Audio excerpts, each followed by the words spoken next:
Hey guys, Adam Lobo here from Adam Lobo TV, and yes, against all odds, I'm gonna be reviewing the iPhone 12 mini. So keep watching.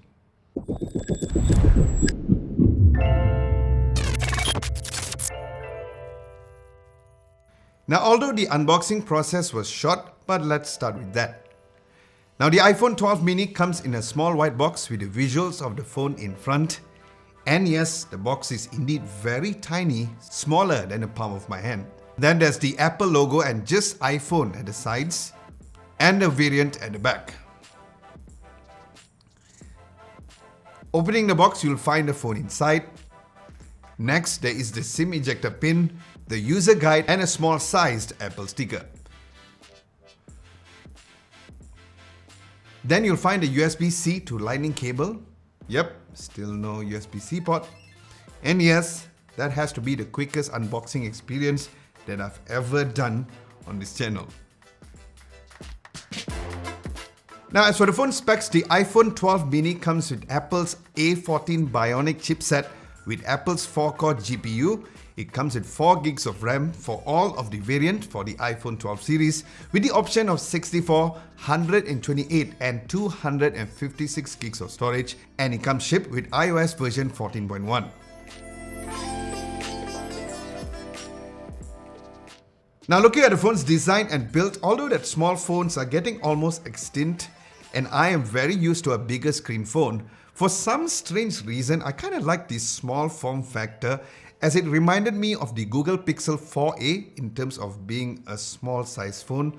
Now, although the Pixel 4a is just a bit bigger, but if you're one of those people who prefer a smaller sized phone, then you might really like the small build of the iPhone 12 mini. At the back is made of Corning Gorilla Glass protection with the aluminium frame, which is also quite solid, as Apple went back to the iPhone 5's design to increase the durability of the phone. And based on what I've seen online in terms of the typical drop test, it seems way more durable than the previous iPhone 11 series. Now, there's no changes on the rear camera placement, where the camera bump was also similar, where if you place the phone on the surface, it will slightly wobble if you type towards the right side of the phone. Now, while the phone screen notch is exactly the same as the previous series as well, Apple claims that the screen is now 4 times more durable compared to last year's iPhones, and again, based on what I saw, that seems to be the case. Now, in terms of color choices, the one which I am reviewing is in white, #whitelove, and is also available in black, product red, green and blue. Now, as for the phone spots and buttons, looking down below, there is the Lightning port and one of the 2 stereo speakers, as the other is available at the earpiece area. Then on the left, there's the alert slider, which I've always appreciated, where only iPhone and OnePlus devices had that. Then there's the volume rockers over there, and the SIM card slot with no micro SD card slot expansion. Then finally, you find a power button on the right. Now, as for the phone screen, everyone was expecting a higher refresh rate, but it did not come for the iPhone 12 series. But I have to admit that I was surprised that Apple did not compromise on the screen for this mini variant of the phone, as it comes with the exact Super Retina XDR OLED display, which is the same exact screen for all of the other iPhone 12 variants. But of course, since this is the mini variant, it comes with a smaller 5.4 inches and a lower 1080 by 2340 pixel resolution compared to the others. And of course, compared to the iPhone 11, which I've reviewed last year, I could immediately see the difference of the screen's quality when I was using the phone as my daily driver, with or even without the True Tone display on or off. Now, something which I found quite interesting is the fact that when I was checking out some Netflix content, I realized there is the Dolby Vision logo on some titles which supported that, which I was pleasantly surprised. As I double checked with other flagship phones like the Samsung Galaxy Note 10 Plus or even the Note 20 Ultra, it had HDR but no Dolby Vision support.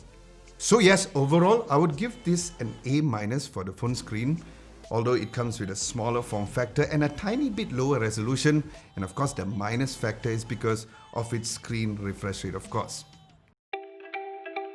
Now looking at the camera specs, while many other smartphones comes with several lenses at this price point, Apple has decided to stick with just two, where the main lens is a 12 megapixel f1.6 aperture 26mm wide lens and the other is a 12 megapixel f2.4 13mm ultra wide angle lens.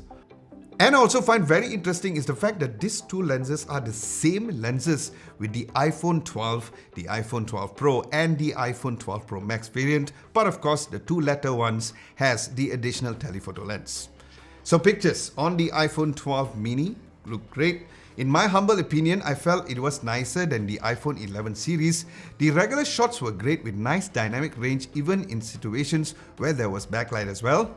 Then looking at the portrait mode, the shallow depth of field and the edge detection were great even when the subject was far away, where these shots were taken from the rear camera with a timer and also a phone tripod by myself.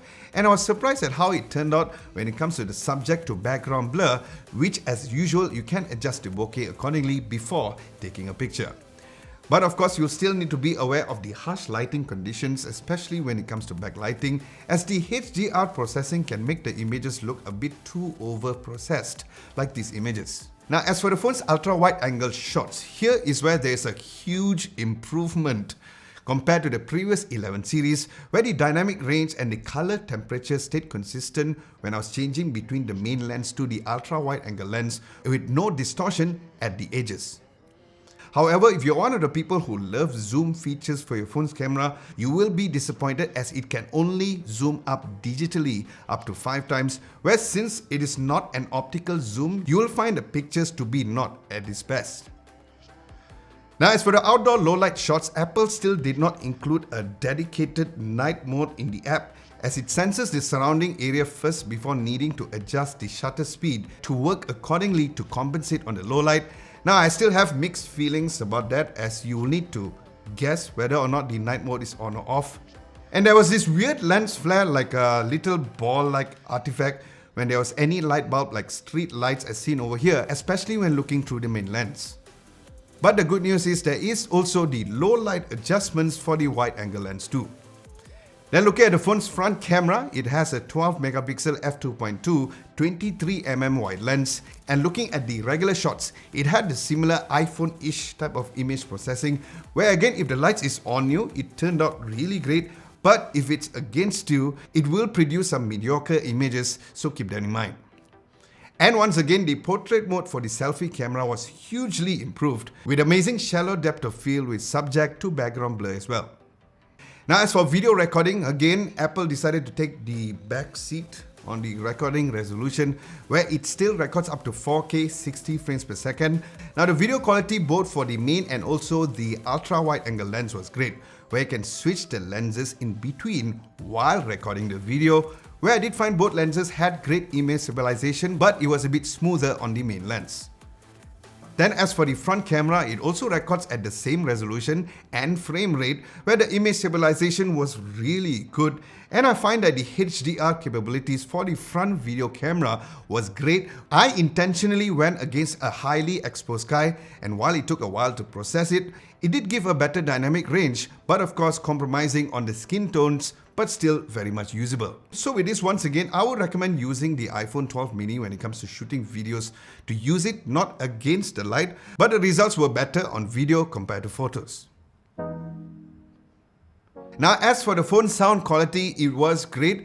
And also in the mini, Apple has stuck to having the stereo speaker, which was nice. Now, the overall loudness was just decent due to its smaller size.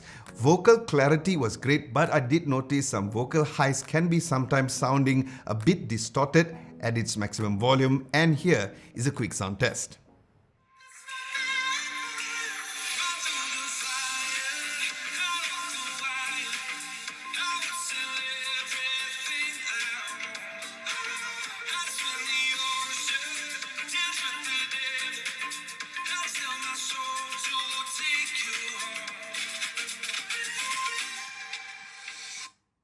Anyway, hope you guys are enjoying this video so far. And if you're new and you like this kind of videos, don't forget to subscribe to Adam Lobo TV if you haven't done so. Now, in terms of software, it comes with the latest iOS 14.1, where we are very slowly seeing some Android-like features. Now, while there are minor adjustments here and there, what's new is of course the introduction of widgets. Finally, after almost 10 years. But of course, it's not as customizable as Android, where you can't resize it according to taste. But it is great there is finally an option to do so. Then there's also the stack feature where your widgets become like a scrollable stack, which was nice, but unfortunately at this time the overall widgets available is very limited since this is very new. Then Siri is now not on a full screen mode like before, where there's a small icon below instead. Hey Siri.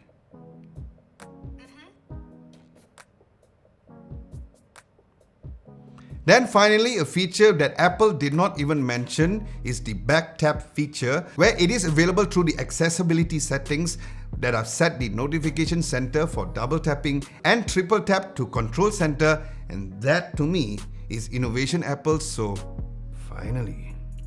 And what I still did not really like about the iOS 14 is the fact that the only option to customize icons is through the Shortcuts app, which could be quite a pain to set up, like how I've got this minimalist white theme where I needed to go through each and every app to get the icons to be changed. And just so you all know that it does not directly open the apps, as it is technically a shortcut. And here's where I feel there's so much more lacking on the iOS 14 compared to Android. No, I'm not being an Android fanboy, but these are all real-time experience using the phone as my daily driver. And speaking of which, I think it's about time that Touch ID comes back to iPhones again. Maybe those side-mounted fingerprint sensors to unlock, as it can be extremely frustrating to unlock the phone through the PIN passcode, especially when you're wearing a mask with this whole crazy pandemic which is happening right now. Now onto the phone's battery. The phone comes with one of the smallest battery capacity for year 2020 at only 2227 milliamps of battery, but as how it is for newer iPhones, especially when it's just coming out, it did give me a very good battery life of 5 hours and 18 minutes of screen on time when I was at 10% battery, so that was really good. Now here's where I felt a bit skeptical on this, as I had lots of friends who are long-time iPhone users, like using the iPhone XR and also the 2020 variant of the iPhone SE, who saw huge drop of battery life as soon as they get the latest iOS 14 updated. So will that be the same for the iPhone 12 mini after a year? We all have to just wait and see. Then the iPhone 12 mini comes with a fast charging up to 20 watts, where the charger does not come inside of the box, of course. It also has wireless charging up to 12 watts, which is not the best. And the MagSafe charger can only charge the phone also up to 12 watts instead of 15 watts compared to the other iPhone 12 variants, so keep that in mind. And speaking of a MagSafe charger, since Apple has yet to change to a USB-C port until now, we all kind of know which direction they're going with their future devices. Maybe a portless charging? Well, again, I guess we'll just have to wait and see. Now in terms of gaming, there were no issues at all during gameplay as expected. PUBG Mobile ran smoothly at graphics at HD and frame rate set to high, and playing Asphalt 9 was great, especially when it comes to the sound experience through the stereo speaker, and the phone did hit up just a bit during a very long gameplay, but that did not slow down the game.